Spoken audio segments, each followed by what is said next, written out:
Hello everyone, welcome back to my channel. जैसा कि हमने पिछले पार्ट में देखा था कि केव थन से नाराज़ होती है उससे ये झूठ बोलने के लिए कि उसने उसकी ग्रैंड माँ के जनरल को नहीं देखा था जबकि वो थन के पास ही थी। अब आगे नोंगनी की तबीयत खराब होती है तो कौन उसका ख्याल रख रहा होता है। जब वो खाना नहीं खाती तो वो उसे अपने हाथों से खाना खिलाता है।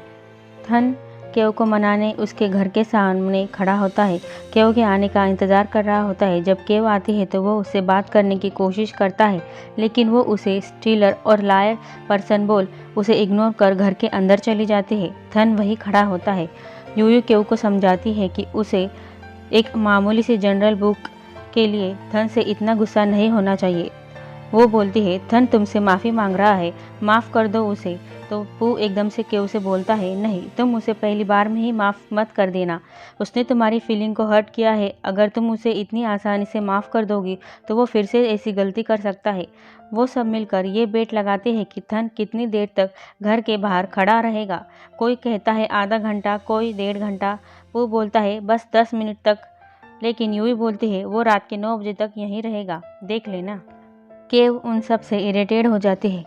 रात हो जाती है लेकिन थन वही होता है। वो केव को कॉल करता है तो केव उसे गुस्से से बोलती है, अभी यहाँ से चले जाओ और मुझे दोबारा कॉल मत करना। वो थन की कोई बात नहीं सुनती तो थन भी गुस्सा होकर वहाँ से चला जाता है। कॉर्न नोंगनी को उसकी तबीयत पूछने के लिए मैसेजेस करता है। परेशान थन केव को क्यूट सा रोते हुआ वाला इमोजी सेंड करता है तो केव उसे गुस्से वाला इमोजी भेजती है। थन परेशान। कॉर्न और चैंपियन दोनों कॉल पर बात कर रहे होते हैं। वहाँ पर गुस्से में उसका फादर आता है जो उस पर चिल्लाकर बोलने लगता है, क्या तुम और तुम्हारी मॉम टेनोंग से मिलने गई थी? उनकी बातें कॉर्न भी सुन रहा होता है। चैंपियन बोलते हैं, हम सिर्फ फैमिली होने के नाते मिलने गए थे उनसे। तो उसका फादर चिल्लाकर बोल रहा होता है कि टेनोंग एक क्रिमिनल है, उसने कई बुरे काम किए हैं और मैं एक पॉलिटिशियन इज्जतदार आदमी हूँ। अगर तुम दोनों उससे मिलती रही तो मेरा नाम खराब होगा। चैंपियन बोलते हैं, लेकिन वो मॉम का भाई और मेरा अंकल है। तो वो बोलते हैं, और तुम ये मत भूलो कि तुम मेरी बेटी और तुम्हारी माँ मेरी पत्नी है। तुम लोगों के गंदे खून की वजह से मेरी रेपुटेशन खराब मत करो। ये आखिरी बार है जब मैं तुम्हें वार्निंग दे रहा हूँ। अगर तुमने मेरी सुनी नहीं तो इसका अंजाम बुरा होगा। और वो चैंपियन को चाटा मार देते हैं। कौन ये सब सुन रहा होता है। चैंपियन बार में बैठी टेंशन में ड्रिंक कर रही होती है। वहाँ कौन भी आता है। चैंपियन बोलने लगती है, मेरे फादर ने कभी मुझसे प्यार नहीं किया। वो बस अपने बिजनेस, सोसाइटी और अब उनके प्राइड और रेपुटेशन की चिंता करते हैं। मैं पैदा ही क्यों हुई? मैं बस सबके जैसे नॉर्मल इंसान के जैसे जीना चाहती हूँ। कौन बोलता है, ऐसा मत बोलो, सबकी लाइफ इम्पोर्टेंट है। चैंपियन कौन को बोलती है, मैं घर नहीं जाना चाहती, मुझे कहीं और ले चलो। तो कौन उसे बीच पर लेकर जाता है। चैंपियन बोलती है, मैं ऐसी दुनिया चाहती हूँ जहाँ सिर्फ हम दोनों ही हो। कौन बोलता है, देखो आसपास, यहाँ कोई नहीं, बस हम दोनों ही हैं। तो वो बोलती है, ये हमेशा थोड़े ही रहेगा, कल सुबह सब वापस जैसा था वैसा ही हो जाएगा। कौन बोलता है, कल की मत सोचो, अभी तुम मेरे साथ हो। चैंपियन कॉर्न के शोल्डर पर सर रख सो जाती है। वो उसके साथ काफ़ी अच्छा महसूस करती है। दूसरे दिन सुबह वो दोनों साथ में सनराइज़ देखते हैं। चैंपियन बहुत खुश होती है। कॉर्न बोलता है, देखा, हम दोनों साथ ही हैं। चैंपियन बहुत खुश होती है कॉर्न के साथ रहकर। थन केव को मनाने के लिए उसके लिए ब्रेकफास्ट लाता है, लेकिन केव को वो ब्रेकफास्ट दूसरे लोगों को देने लगती है, लेकिन खुद नहीं खाती। थन इरिटेट हो जाता है। थन परेशान होता है कि वो क्या करके केव को मनाए। जब वहाँ केव काम की बात करने आ रही होती है तो थन नाटक करने लगता है मेघ बनकर। वो केव को खुनक्याव कहकर पुकारता है तो केव को लगता है कि मेघ है। केव उसे सोफा पर बैठाती है। थन बोलता है, खुनक्याव, मैं लोनी हूँ, मैं चाहता हूँ कि तुम मेरे साथ ही रहो। ये बोलकर वो केव के शोल्डर पर अपना सिर रखता है। थन को कॉल आता है तो वो उसके बंद करता है तो केव समझ जाती है कि ये थन है और बोलती है, मेघ, तुम तो सेलफोन यूज़ करने में काफ़ी माहिर हो गए हो, तुमने इसे बंद क्यों किया? लेकिन थन नहीं समझता कि केव को पता चल गया है और वो बोलता है, अभी उठाना ज़रूरी नहीं था ना। केव गुस्सा होकर उसे पिलो से मारने लगती है और नाराज़ होकर जाने लगती है। थन उसे सॉरी बोल रहा होता है। बोलता है, मैं ऐसा क्या करूँ कि तुम मुझ पर नाराज़ ना हो? तुम मेरी कोई बात नहीं सुन रही थी, इसीलिए मैंने ऐसा किया। तो केओ बोलती है, तुम ये सब करके मुझे और गुस्सा दिला रहे हो। मैं घर जा रही हूँ। मेरा अब तुम्हारे साथ काम करने का मूड नहीं। अगर मुझे फॉलो किया तो मैं और ज़्यादा गुस्सा हो जाऊंगी। और वो वहाँ से चली जाती है। थन और परेशान हो जाता है। घर पर कौन केओ को देख पूछता है, तुम ऐसे ऑफिस से जल्दी घर आ जाती हो, इससे तुम्हारे ऑफिस के काम पर फ़र्क नहीं पड़ेगा?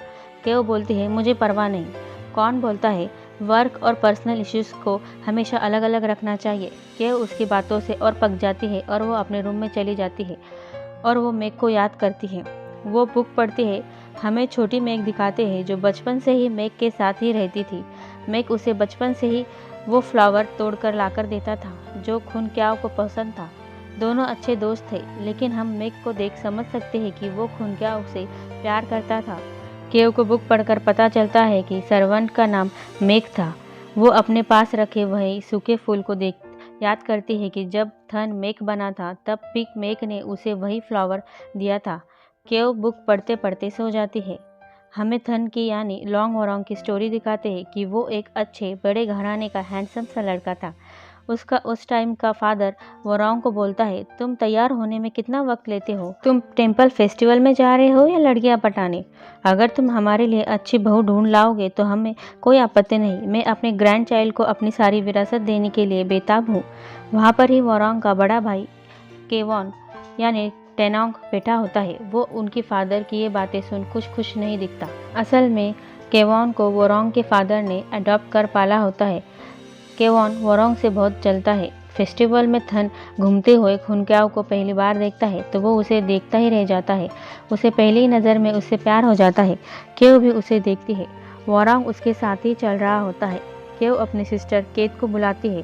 केओ की सिस्टर चैंपियन ही होती है जो पास्ट में केट थी। केट भी हैंडसम वोरोंग को देखती है तो उसे भी वोरोंग पसंद आता है और केवॉन को केट पसंद आती है। केव और केट मेग के साथ वहाँ से चले जाते हैं। यहाँ हम देखते हैं कि टेनोंग पेट दर्द का बहाना बनाता है। पुलिस उसे अस्पताल ले जाती है। उसके दिमाग में कोई तो शैतानी प्लानिंग चल रही है। थन ऑफिस के कैंटीन में केव के साथ खाना खाने आता है। वो केव के पास जाकर बैठता है तो केव उसे दूसरी जगह जाकर बैठती है तो थन वहाँ पर भी जाता है, लेकिन केव फिर तीसरी जगह जाकर बैठती है तो थन वहाँ भी चला जाता है, लेकिन थन फिर उठकर जाने लगती है तो थन को गुस्सा आता है और वो सबके सामने ज़बरदस्ती केव को अपने साथ ऑफिस कैबिन में लेकर आता है और बोलने लगता है, आखिर कब तक तुम मुझसे नाराज़ रहोगी, मुझे इग्नोर करोगी? तो केव बोलती है, जब तक तुम पागल ना हो जाओ तब तक। थन को गुस्सा आता है, लेकिन वो अपने आप को संभालता है और बोलता है, कब तक ऐसा चलेगा? मैं उन सब की वजह से अपने काम पर कंसंट्रेट नहीं कर पा रहा हूँ। क्या हम इस झगड़े को सुलझा नहीं सकते? और वो केव के लिए एक रेड रोज़ लेकर आता है और वो उसे देता है। केव उसे एक्सेप्ट कर लेती है। हमें दिखाते हैं कि वोरोंग ने भी केव को ऐसे ही एक बार रोज़ दिया था। केव कुछ बोल बगैर वहीं से चली जाती है। थन थोड़ा रिलैक्स होता है कि केव का गुस्सा थोड़ा शांत हो गया। चैंपेन कॉर्न और उसकी साथ वाली पिक्चर देख मुस्कुरा रही होती है।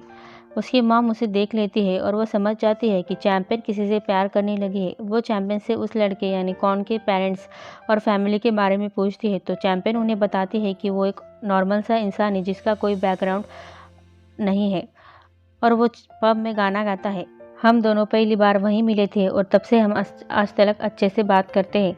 उसकी मॉम चैंपियन पर नाराज़ होती है और वो बोलती है, तुम उससे नहीं मिलना चाहिए क्योंकि अगर तुम्हारे फादर को पता चल गया तो वो तुम्हें जान से मार देंगे। वो ऐसा इसलिए बोल रही होती है क्योंकि कौन की फैमिली का बैकग्राउंड नहीं और ना ही वो वेल्थी फैमिली से है। चैंपियन के फादर की उनके स्टेटस के हिसाब से दामाद चाहिए जो उनके बिजनेस के लिए फ़ायदेमंद हो, उनके रेपुटेशन के हिसाब से। चैंपियन सैड हो जाती है। उसकी माँ उसे समझाती है कि मैरिज के लिए सिर्फ अच्छे से बात करना काफ़ी नहीं होता, ये एक सपने जैसा नहीं, हकीकत अलग होता है।